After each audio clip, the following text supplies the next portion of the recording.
So today we're going to talk about breaking free from the trauma bond. Um, Once you start getting into the recovery phase of your narcissistic parents, you really I can say this with all honesty. It is the most freeing thing you can do for yourself because if you are anything like me, you did not realize you were bonded in trauma. You do not realize that a lot of the things you're doing in your life is trauma based. And when you start educating yourself and really just breaking free, it is one of the most rewarding things you can ever do. I promise you that. Now, the process of it, depending on how deep the wounds are, depending on where you are in the reality that these were wounds, it may be challenging at first. So let's think about, how do we empower ourselves to break free from this trauma? First, we have to recognize that it was trauma. It was a trauma bond. You are in a trauma bond. That may take a while. It may not be something that happens overnight. So do not feel as if you are in a race. You realize, okay, I've had this trauma bond. I'm attached to this trauma bond. I'm wound up in this trauma bond. I know about it. I'm going to go to bed and tomorrow I'm going to feel better. You may not. This is a process that you have to really acknowledge and dig deep. And what's going to happen is old memories and things are going to come up, and you're really going to need to understand how to deal with it.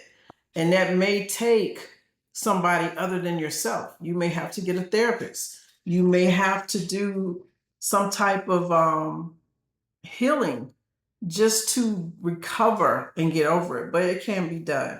So the first thing is, you got to be aware.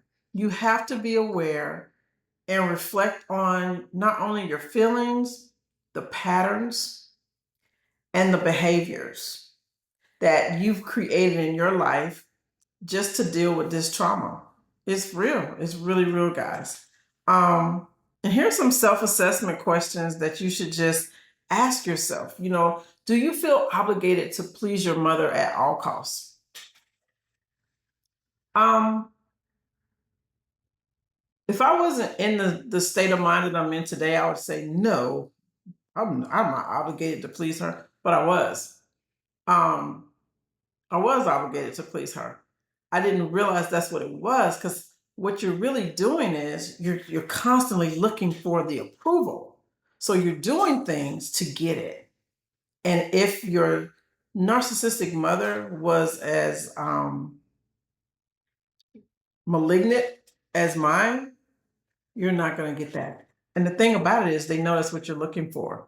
They know that's what you're looking for. You just don't know it. Um, do you rationalize harmful behavior and say, "Oh, that's just the way she is"? Yep, I did. I thought it was normal because that's all I ever seen.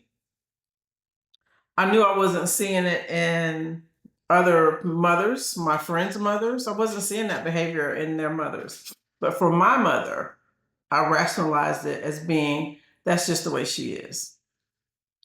Um, Setting boundaries. I set boundaries, I would say, twice. And then the third boundary was when she was passing away. The first time I did it from anger, but I was in such a bad situation financially due to her actions. I was not strong enough to keep that boundary up.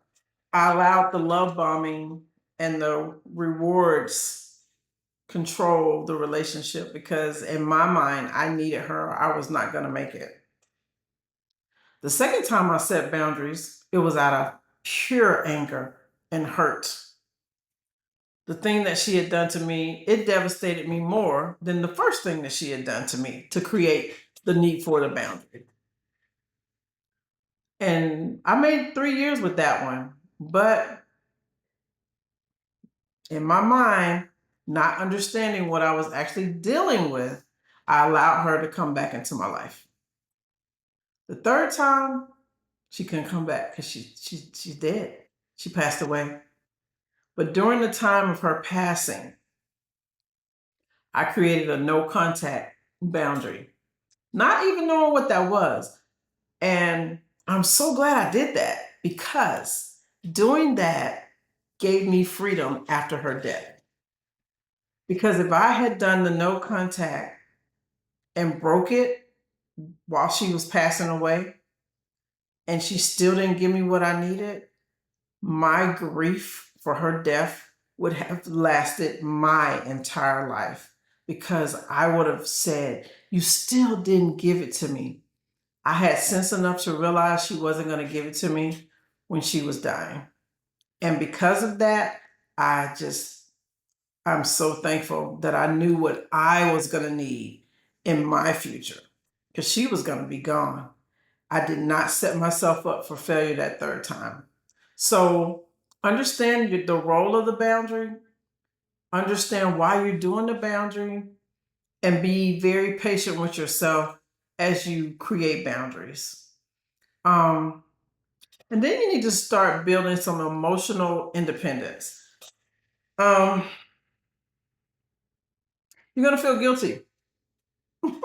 Every time I set those boundaries, I felt guilty. I felt obligated because that's the role that I had been put in all my life. You're supposed to be doing this for me. You're ungrateful. You're selfish.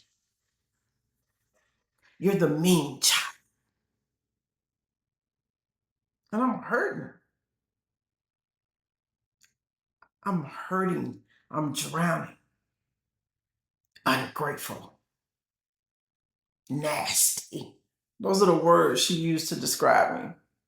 And out of all of those things she called me, the biggest thing I was confused. I was extremely confused. So understand emotional independence comes with a lot of guilt, a lot of obligation, and find external sources of help for validation. That is the word of 2024 for me. Validation. I had never been validated in my life. So I've noticed this cycle, this pattern, when people don't validate things that I'm saying, look what I did. Look. I did this good. Please validate me. The average person doesn't have to give you any validation. But if you've never had it as a child, when you don't get that validation, it's worse than somebody slapping you in the face. Find validation from people who can show you why you need it. Get a therapist, support groups, friendships. I have a Facebook group called Mother Wounds. Join the Facebook group and allow us to grow and create a community of people that are a part of this secret society that understand exactly what you're going through. And understand by all means that there's nothing wrong with you. You're healing and you're learning how to move forward in your life. And it's going to feel different. It's going to feel different from anything you've ever done. It's going to be different.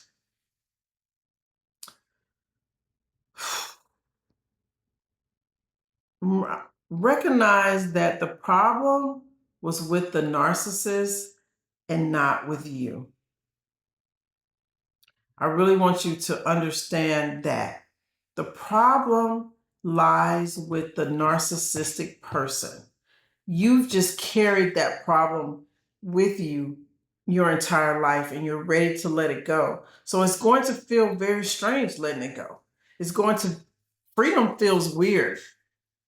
Freedom feels different. I see life very, very different now. I see my surroundings very, very different now. You're carrying a lot of burdens that were never yours. Learn to let them go and find a way to understand it has nothing to do with you. Journal. Write your feelings down. Right? If you're angry, write it down. If you're sad, write it down. You'll start to notice the patterns of your sadness. You'll start to notice the patterns of your anger.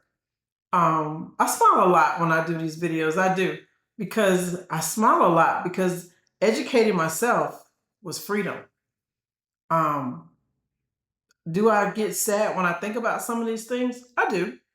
Um, but because I understand all of it has a pattern. The scapegoat feelings that I feel, it's a pattern. Everybody's playing a role. The scapegoat child just gets put in a role that they didn't ask for. Seek professional help, especially if you're dealing with a trauma bond. I'm telling you, can you free yourself from it on your own? I can't say that. I would just suggest you find someone that has the tools to help you understand why you became who you are and help you break free so you can become who you were intended to be all along.